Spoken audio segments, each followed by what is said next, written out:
Icons of Real Estate, Oregon. Are you ready to learn from the real life experiences and the proven money-making secrets of Oregon's top producers? If you're an ambitious real estate agent in Oregon ready to skyrocket your business, then this podcast is for you. I'm your host, Maureen Healy, licensed Oregon realtor. Tune in weekly where every guest will have a story to tell and tips to share to help you increase your own business. Brought to you by the Masters in Real Estate Marketing, Arter SEO, and your all-inclusive real estate platform, Icons of Real Estate. Hello, everyone. My name is Maureen Healy. I'm the host of the Icons of Real Estate podcast for the lovely state of Oregon. And today I have with me Elizabeth Davidson, who is a broker with Cascade, Hassan Sotheby's International Realty in Lake Oswego. Welcome, Elizabeth. Thank you. I'm excited to be here. Yeah, thank you for taking the time out of your day. I know, we're all busy in our days, but it's nice to kind of take a little break and do something like this every once in a while. Absolutely. So I always like to start with a little bit of history. How long have you been in real estate? And was there anything that you were doing before you got into this field? Yes. So I've been in real estate for 12 years. On March 1st, it'll be 12 years. And happy anniversary almost this week. Thank you. Thank you. It's flown by. I mean, there's days that have been longer than others, obviously. Sure.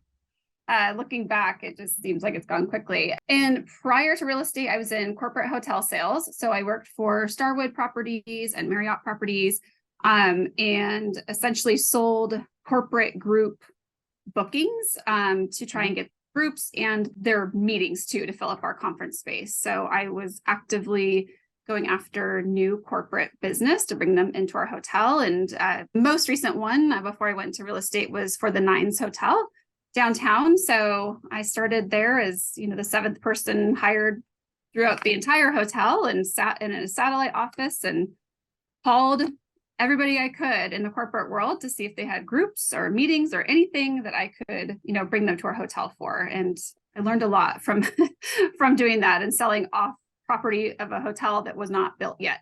That's a challenge. At least with realtors, we typically have a house to show, although not always, not if it's new construction.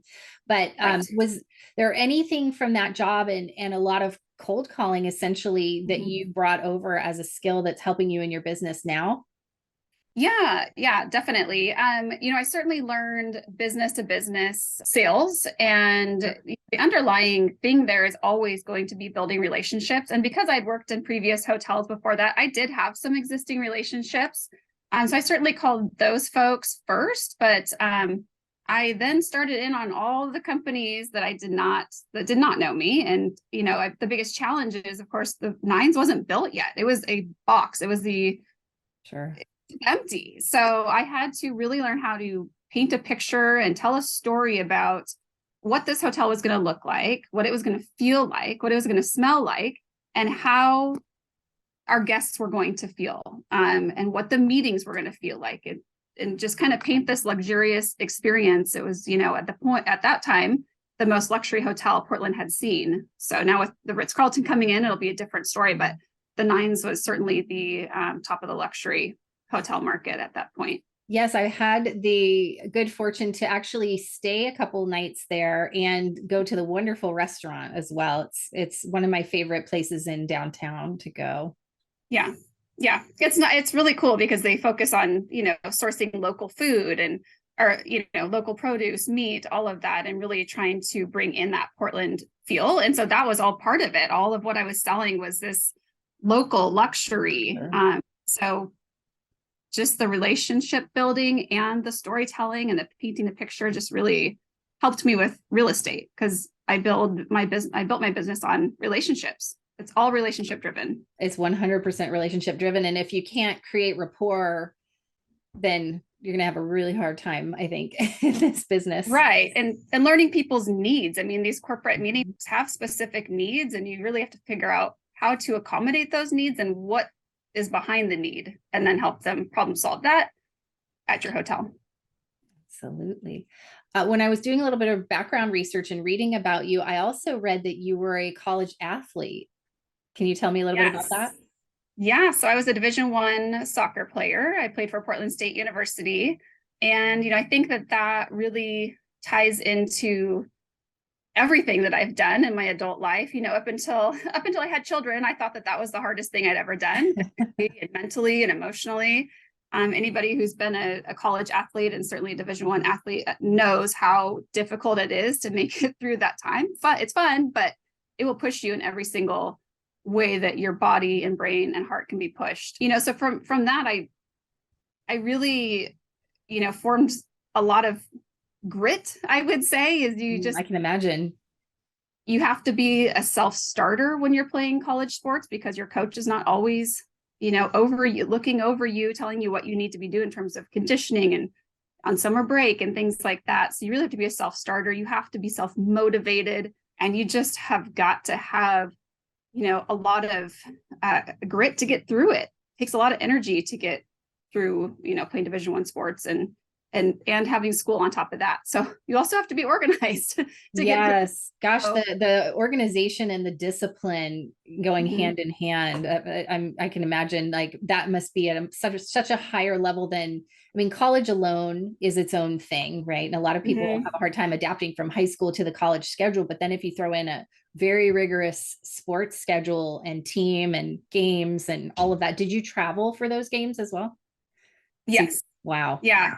Yeah, it's interesting. A couple months ago, I don't know why I looked into this, but I just was curious how many athletes get to play at the Division I level. And it's just really low. It's like 2.5% of the my goodness playing at Division I schools. And so while I'm in the thick of it, because I know my teammates, obviously, and all the other athletes that were playing at that time, it's really a small percentage. And it just takes so much to get there. And that's a lot of it's innate in me, being self-motivated, self-starter, competitive, a lot of that. But having to have pushed through that to, end up as a senior graduating and having played Division I sports, that is so commendable. All of it. That's amazing. Good for you. Thank you. You mentioned that you have a sort of very organized, self-disciplined personality type. Were you that way from childhood, or is there anything in your, in your younger years that would point to that sort of path? Yeah, 100%. So as a teenager, and kind of a tween, I guess what we call now, like through 18, I was determined to be the best soccer player I could be. That was my thing. And so that's what I focused on. And I would be, the first person to practice and get there early to run or to practice, juggle or whatever. I'd be the last person there running stairs after practice. I went to the gym and kicked the soccer ball, against the wall in the racquetball courts and practiced just with myself. for hours and hours. And that is what I did. I taught myself how to play volleyball by just playing by myself so I could make the 8th team. Same with basketball. I got cut in 7th grade because I didn't know how to play. So I taught myself how to play, made the 8th grade team. And so that it's just part of me. I don't know why, but it served me, pretty well. I can imagine. A lot of those skills translate into any professional situation, but especially with real estate, where you really do have to have the self-motivation and the discipline to do what you need to do every day, because we're always, we're constantly working with our current business, but developing new business so that we keep our pipelines full. And that takes something. Right.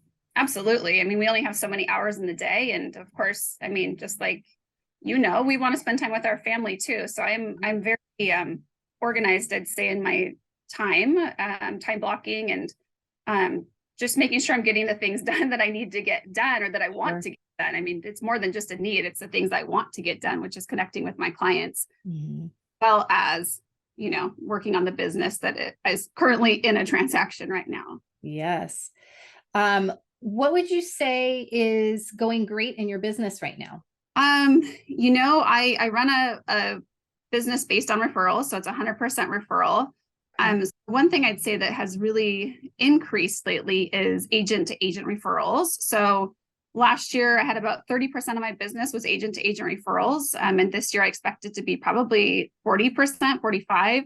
And I think that's a huge win because, realtors are passing along valued clients to you. They are putting their trust in you to take care of their clients. So, and they're great people usually, I don't advertise on Zillow, and not that there's anything wrong with that, but I'm not trying to find people who don't have a connection to me.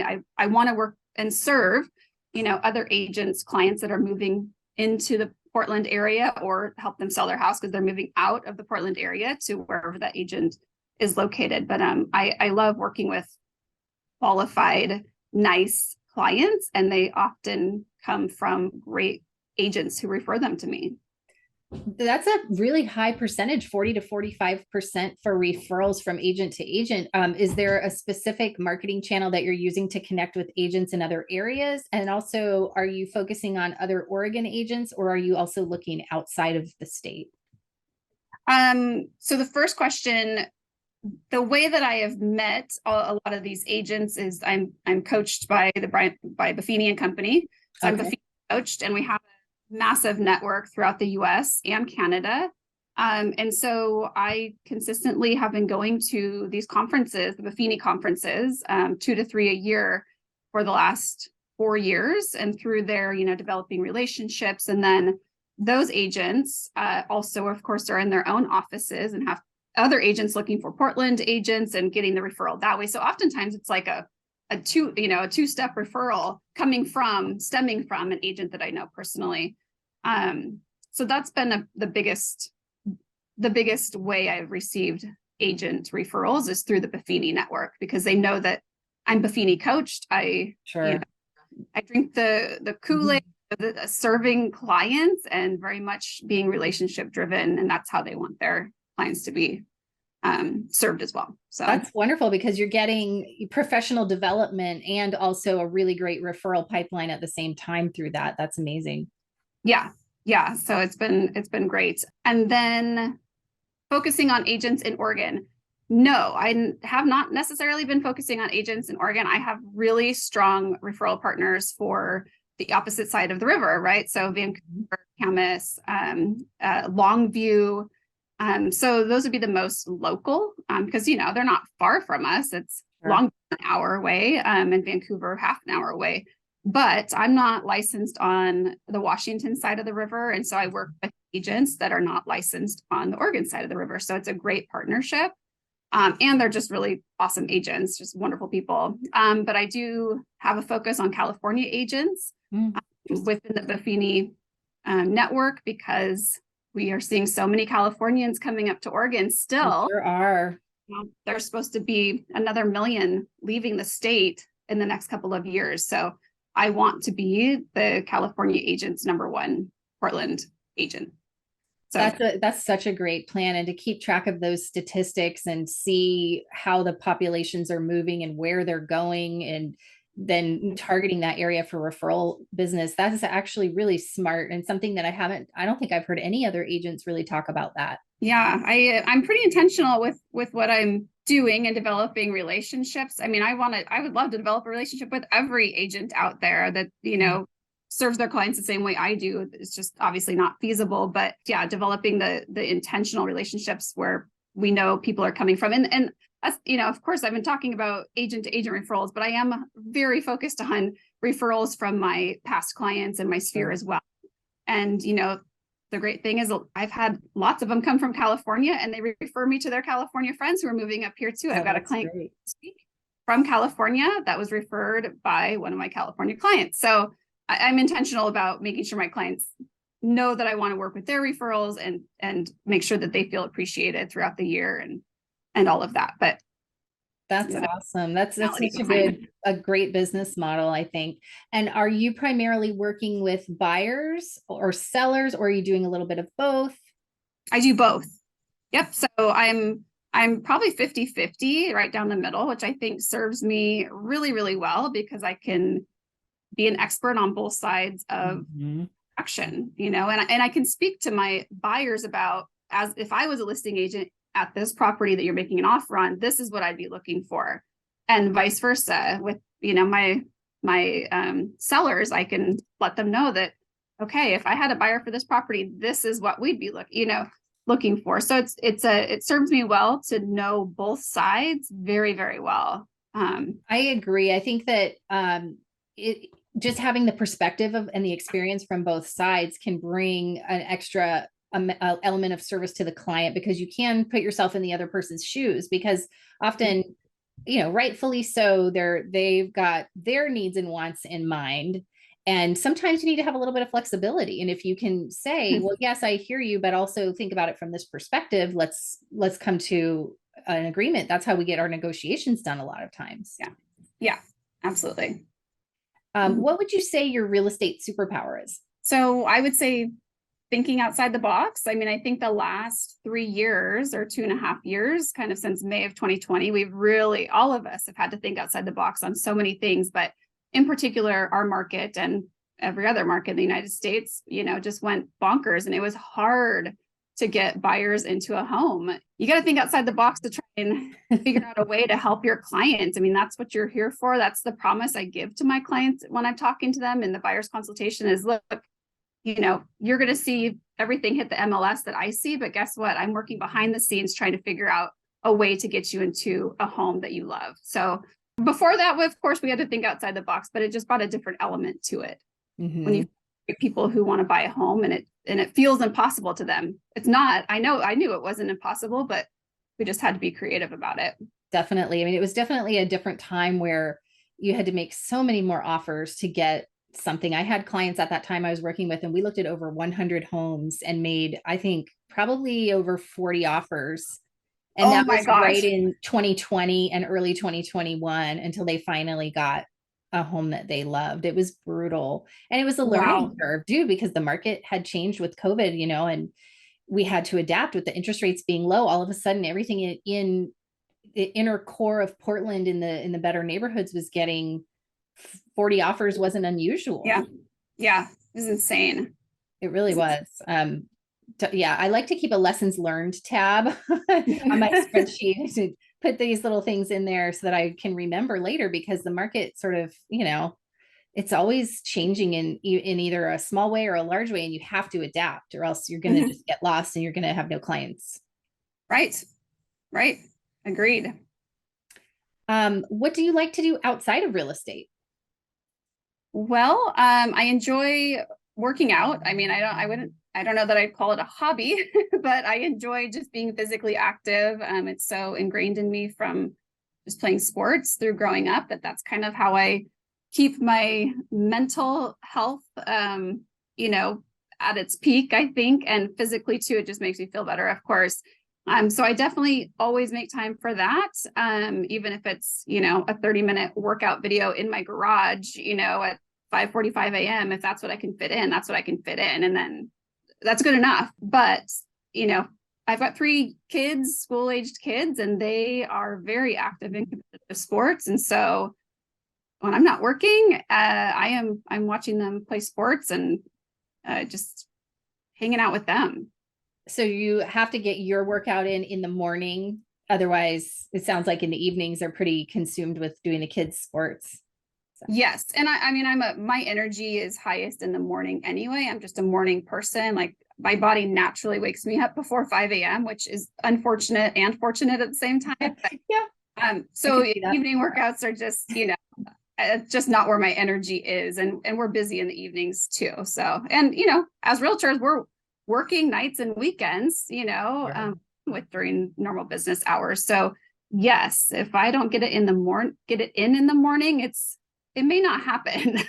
I can see that. And sometimes it's hard to have the line with our clients of what the cutoff is at night or on the weekends, because they are antsy and anxious. Sometimes they want their questions answered. They want to feel like you're there for them, while we're also trying to balance our home life too. That could be a whole podcast in itself, I think.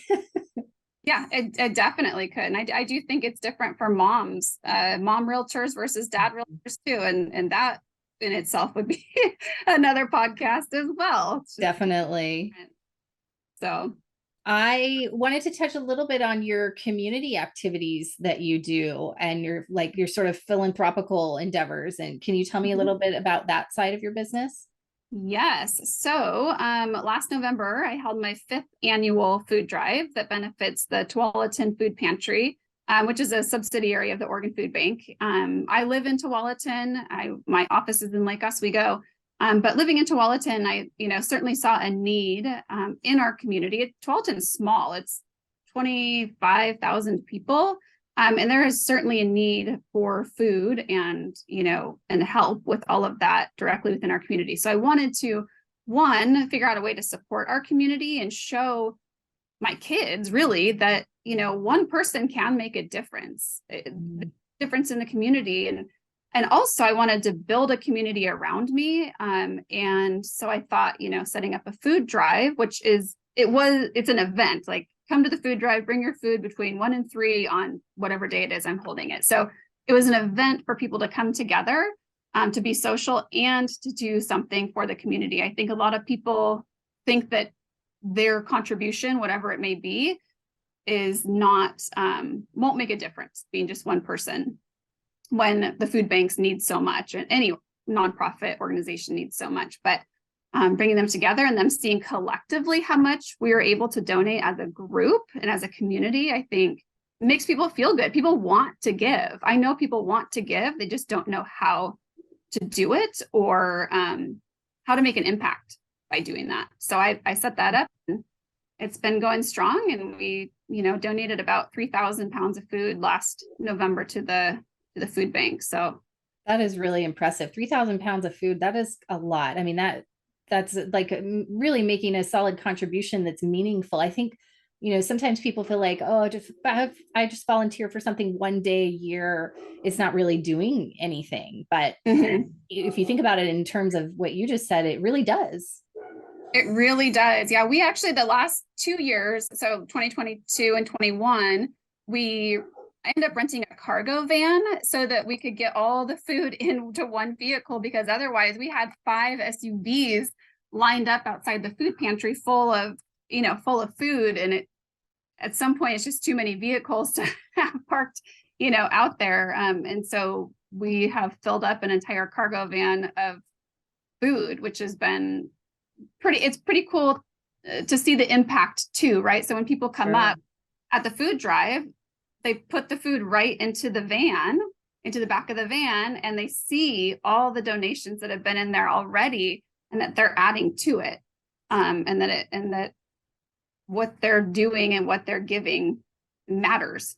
So it really does. Is that something that you have your kids help out with too? Yes, that's actually, that's one reason why I started it, was to show them that we can make a difference, like I mentioned, but also for them to start seeing that they need to help their community too. I mean, I feel very fortunate to, live where we live and not be worrying about where our food is coming from.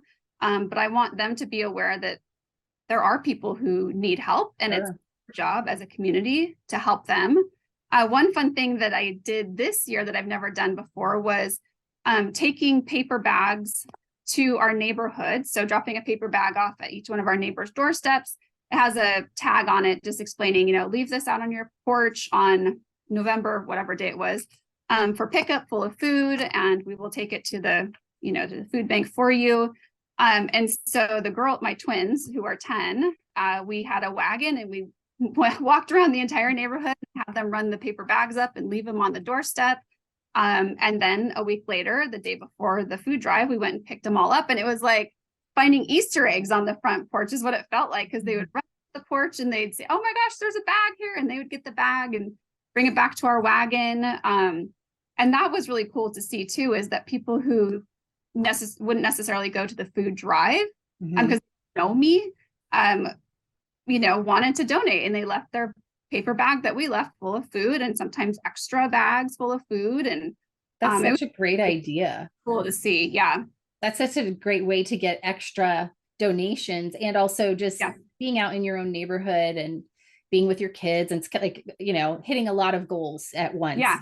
Yeah. It was very cool. I do have 2 other questions. Well, 3 more questions, I guess I would say. Circling back to the real estate side of things, is there anything in your business that you like, your least favorite task, something that you would offload if you could, or if you could wave a magic wand, eliminate it or replace it with something else that you love? Yeah, well, a lot of it I have offloaded actually. So I have a TC. I don't love the paperwork side of things. And so I have a TC that I've been using for a very long time. I also have a licensed assistant who I'm able to give things to. What I love is connecting with my clients and saying thank you and being in person with them and throwing client parties and actually doing the transactions too. I love the negotiating on behalf of my clients and finding that one house that they love, or, selling their home for something they didn't think they could get. And Sure. All of those, I love that. That is what makes me very happy, is really helping my clients achieve things they didn't think that they could do, or that they were super nervous to do. And so that's where my passion lies, is doing that and connecting with clients and being in person. So really everything else I don't love, which, it's just the paperwork stuff, part of it that I don't love really. Or yes, we're lucky that their transaction coordinators exist in this world. Yes. Yeah. If you think about your future, say 5 or 10 years down the road, do you have any big dreams that you haven't yet accomplished, either in your business or outside of your business, just life goals? Yeah. I would say within a year, my big goal is to be in the top 1% in the Portland Metro. Last year I was in the top 2%. So I'm really striving to get into the upper tier. And I'd hope within a year I can do that. I'm working toward it every day. In the future, I really would love to buy some more rental properties. And that's not 5 years away. I think if an opportunity comes up, that's when you do it. Yeah, definitely. I think if there's a good opportunity to buy an investment property, I would like to do that. Do you have rentals already here in the area? We do. Yeah, we do. I would love to do that. Ultimately in 5 years, I want to be running a high level business, and still just making sure my clients know how much I appreciate them, and just continuing to work by referral. Sure. That's my whole plan is all based on referral. So you're currently a solo agent. You're not on a team, correct? Correct. I'm a solo agent. Yes. So in your future, do you see yourself staying as a solo agent, or do you see yourself eventually working on building a team? That's a good question. I don't know. I think if anything, I would bring on a buyer's agent. Like I said, my assistant is licensed, and so that's very helpful. But I don't know. I don't know if I want to build a team or not. It's a whole other animal, right? It is a whole other animal. It's just a totally different dynamic and a different thing. So we'll see. And then what would be your best piece of advice to agents who are either brand new agents, or maybe they've been in the business for a while, but they have a really strong goal, like saying they want to double their business this year? What kind of golden nuggets would you share with them? I would say get a coach, get a good real estate coach. So I mentioned before that I'm Buffini coached, and I have been since 2015. I have just found it really valuable to have a cheerleader, basically. I think in real estate, we're on our own. If you're not part of a team, you're on your own. And when you have successes, there's nobody cheering for you. When you fall down, there's nobody to pick you up. You're by yourself. At least that's how I felt. I don't know if that's true for everybody, but we're on our own, essentially, right? We have to build the business. So for that reason, get a coach so you have a cheerleader. Also, just to help you organize your business. I came from a background of developing relationships, so that wasn't new to me, but to have an actual pathway to follow that lines up with, morally who I am and how I want to run my business was very helpful. And I also have to say, another tip would be find a group of realtors that you be friends with, that you can bounce ideas off of, that you can talk to when those hard days hit, because nobody understands what you're going through like another realtor. And through the Buffini conferences that I've gone to, I've met my best friends, like my best friends in all my life. I met through Buffini conferences, and we talk every day. We are there to support each other. We're there to offer advice or different ideas or whatever. But that is a huge thing, is have a support group around you that can pick you up or can celebrate your wins with you. Sure, absolutely. I think that's really important. Like I have a group of women brokers, a couple of which are with my brokerage and then a couple that are not. And we get together. It hasn't been as much lately, but for a while there, we were doing at least once a month. And it was more of a friendship, but it was also like we had a text thread going, hey, do you have a vendor for this type of work? What would you do in this situation? You know, it's just like a little mini hotline straight to answers and your own sort of little advisory committee, I think. Yep, absolutely.